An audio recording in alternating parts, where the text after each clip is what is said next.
Everyone good morning. So ఈరోజు అయితే శ్రావణ శుక్రవారం కదండి. సో ఈరోజు మరి శుక్రవారం కాబట్టి నేను పొద్దున్నే లేచి పూజ అయితే చేసేసుకున్నాను. ఈ వ్లాగ్ చేసి చాలా రోజులు అయిపోయింది కాబట్టి ఈరోజు ఒక చిన్న వ్లాగ్ చేద్దామని ఇలా వచ్చేసానండి. సో గాయస్, మా ఇంట్లో శ్రావణ శుక్రవారం నాడు నేను పూజ అయితే ఈ విధంగా చేసేసుకున్నాను. సో ఇప్పుడైతే నేను టిఫిన్ రెడీ చేస్తున్నాను. ఈరోజైతే నేను మా ఇంట్లో చింతపండు పులిహోర చేయబోతున్నానండి. సో అది ఎలా చేస్తానో చూసేద్దామా మరి. ఓకే, కమాన్. సో ఇప్పుడు మనం చింతపండు పులిహోర ఎలా చేయాలో చూసేద్దాం. ఓకే, యూజువలీ ఆంధ్ర సైడ్ అయితే ఇంగ్రీడియంట్స్ అన్ని ఇంట్లోనే వాళ్ళు వేసేసుకుని తయారు చేసుకుంటారండి. సో మా సైడ్ అయితే కనుక ఈ విధంగా పాకెట్స్ దొరుకుతాయి. సో మా సైడ్ అయితే ఈ విధంగా పాకెట్స్ దొరుకుతాయి కాబట్టి చాలా ఈజీగా ఫాస్ట్గా మేము పులిహోర అయితే తయారు చేసేసుకుంటామండి. సో ఇప్పుడు ఈ ప్యాకెట్ యూజ్ చేసి పులిహోర ఎలా తయారు చేయాలో చూద్దాం. ఓకే గాయస్, సో నేను ఎలా చేస్తానో మీతో షేర్ చేసుకుందామని ఒక చిన్న వీడియో చేస్తున్నానండి. ఓకే గాయస్, సో మరి చూసేద్దామా, కమాన్. గాయస్, పులిహోర తయారు చేయడానికి మనం ముందుగా ఇలా ఒక బాండ్లీ పెట్టేసుకుని అందులో ఆయిల్ వేయాలి. ఆయిల్ వేడి అయ్యాక సో గైస్, ఇప్పుడు ఆయిల్ వేడయ్యాక అందులో మనం ముందుగా పల్లీలను కొంచెం ఫ్రై చేసుకుని పక్కన పెట్టుకోవాలండి. సో ముందుగా మనమైతే పల్లీలను ఈ విధంగా ఫ్రై చేసుకొని వీటిని సైడ్ తీసి పెట్టుకోవాలి. సో గైస్, ఇప్పుడు ఈ పల్లీలు అయితే వేగిపోయాయి కదా, వీటిని ఇప్పుడు మనం సపరేట్గా ఒక ప్లేట్లో తీసేసుకుందాం.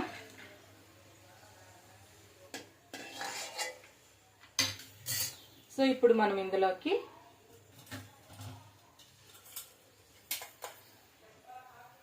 కొన్ని ఆవాలు, కొంచెం మినప్పప్పు, కొంచెం శనగపప్పు ఇలా వేసుకున్న తర్వాత కొంచెం ఆనియన్ వేయాలి.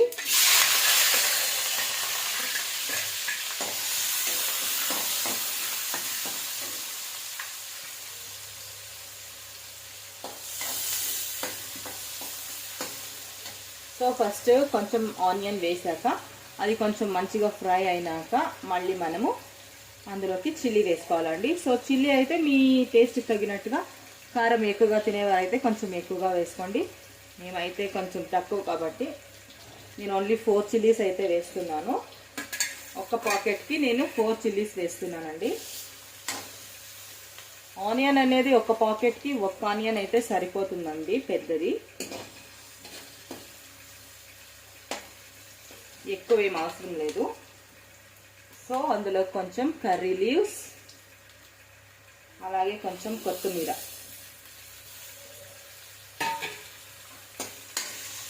సో ఇప్పుడు ఇది కొంచెం లైట్గా ఫ్రై అయ్యాక సో మనకిప్పుడు పులిహోరకైతే మనం ముందుగానే వైట్ రైస్ అనేది ప్రిపేర్ చేసి పెట్టుకోవాలండి. సో ఇటువైపు మనకిప్పుడు వైట్ రైస్ రెడీ అవుతుంది. ఇక్కడ గొజ్జు ప్రిపేర్ అయ్యాక వైట్ రైస్ ఇందులోకి వేసి మిక్స్ చేసేస్తే ఇక చింతపండు పులిహోర అనేది రెడీ అయిపోతుందండి. సో ఇది ఇప్పుడు వేగిపోయింది కదా, ఇందులోకి ఇప్పుడు మనం పులిహోర ప్యాకెట్ వేసేసుకుందాం.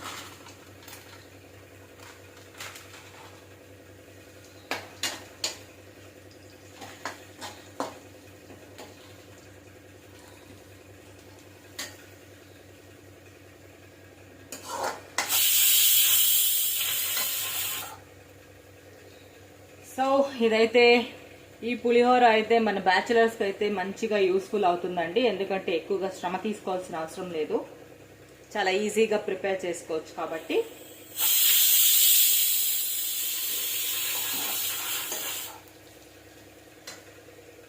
సో ఇప్పుడు మనం ఇందులోకి కొంచెం చింతపులుసు వేసుకోవాలి.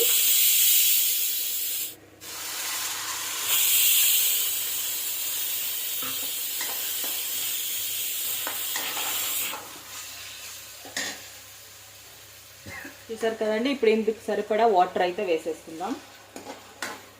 సరిపడా వాటర్ వేసేసుకుందాం. ఇందులోకి ఇప్పుడు సాల్ట్ వేసేద్దాం.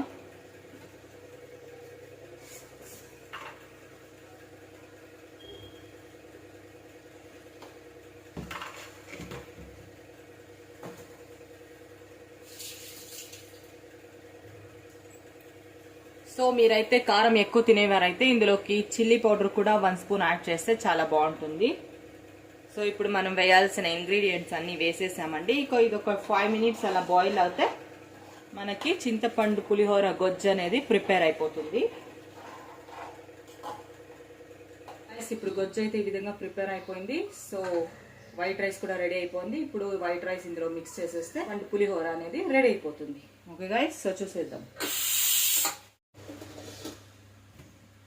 సో గైస్, గొజ్జు అనేది ఎక్కువ అవుతుంది కాబట్టి మనం ఇలా ఈ విధంగా కొంచెం తీసి పెట్టుకొని తర్వాత ఎంత కావాలంత మిక్స్ చేసుకోవాలండి.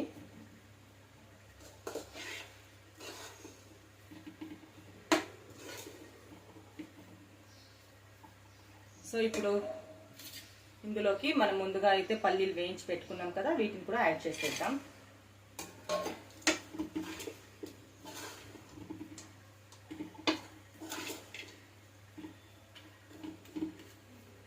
గాయ్స్, ఫైనలీ మన చింతపండు పులిహోర రెడీ అయిపోయిందండి.